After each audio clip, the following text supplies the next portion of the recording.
Growing up, I dealt with my fair share of bad friends. Some experiences were small, but still stuck with me. Like the time one of my friends hanged around another guy who threw my Beyblade over the school fence.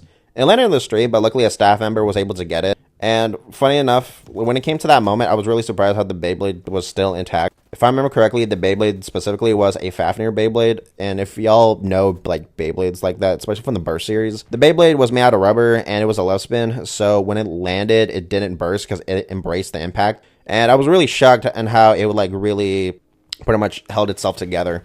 I had no idea if the guy faced any consequences, but I remember when that happened, I was really upset with my friend at the time because I was like really pissed why he would hang out with someone who would pretty much be unstable and pretty much be like a bad, not only influence on him, but like give him bad reputation as being that one guy that hangs out with the other dude who's always like acting bad or whatever. I'm pretty sure now as we get older, I'm pretty sure he probably has thought about that point in his life at some point. I don't know how it has impacted him as a person because I haven't spoken to him.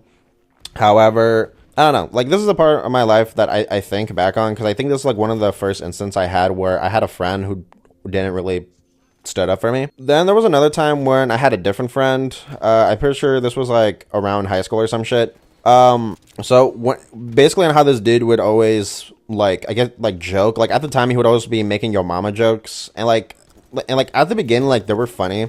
But after a while, they pretty much got really repetitive and annoying.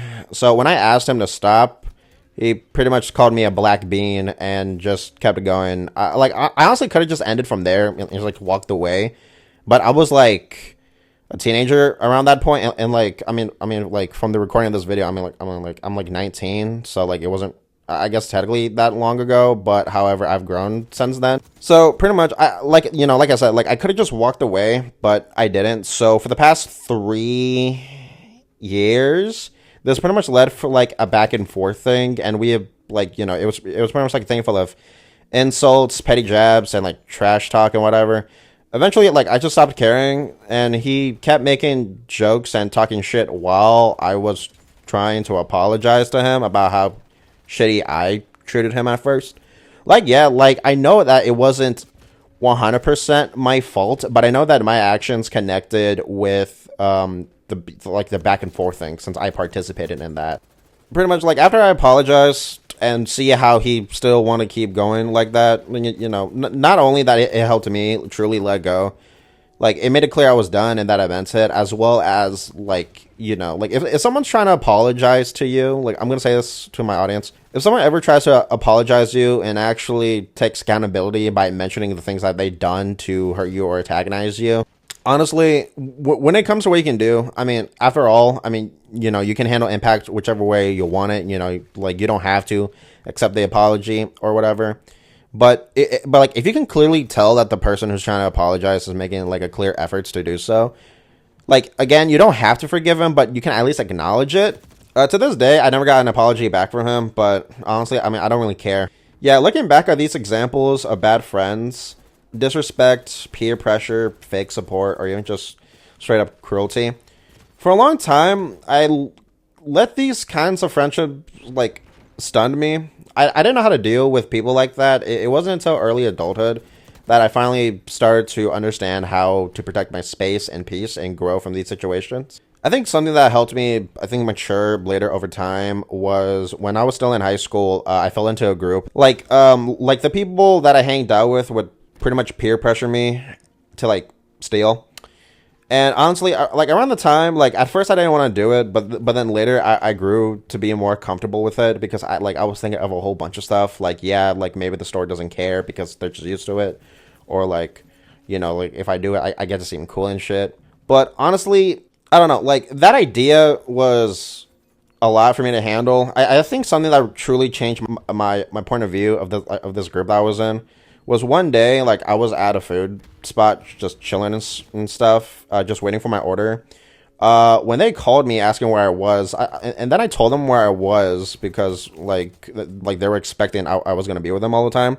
So after I told them where I was, next thing you know, they immediately show up. Yeah, they showed up when I was trying to order my food, trying to have my own alone time or whatever. And throughout the entire time for me from the food spot going back to campus, They just kept yelling at me that I didn't offer them food, even though I never told them to come and I never made an agreement or anything like that. Like, it was different because, like, they didn't want it, like, a fry or something. Like, they wanted, like, the actual food that I had. And honestly, like, these people just kept bugging and pestering me. I'm pretty sure that I did end up sharing because I just wanted them to shut up. But overall, like, that experience taught me that, you know, maybe I shouldn't be hanging out with the same people. So, over time, I eventually made more efforts to not hang out with them, to eventually find, like, a different group of people to hang out.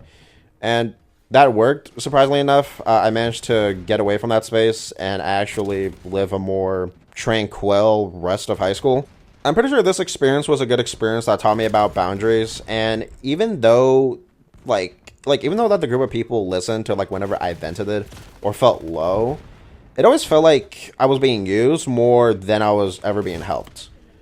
Looking back, again, like, these were examples of bad friendships and in like ways like bad in friends can like show.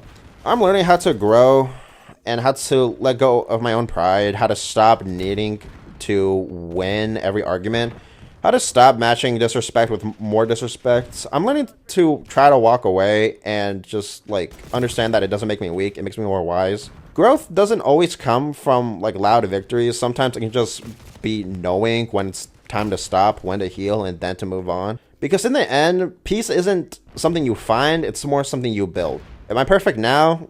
No, but I'm learning. If you're listening to this video, I hope you can take what I've said and reflect on some of your own life and maybe see the truth that you may have been blinded to. That's pretty much all I gotta say. Have a nice day. I still gotta figure out how to end these videos.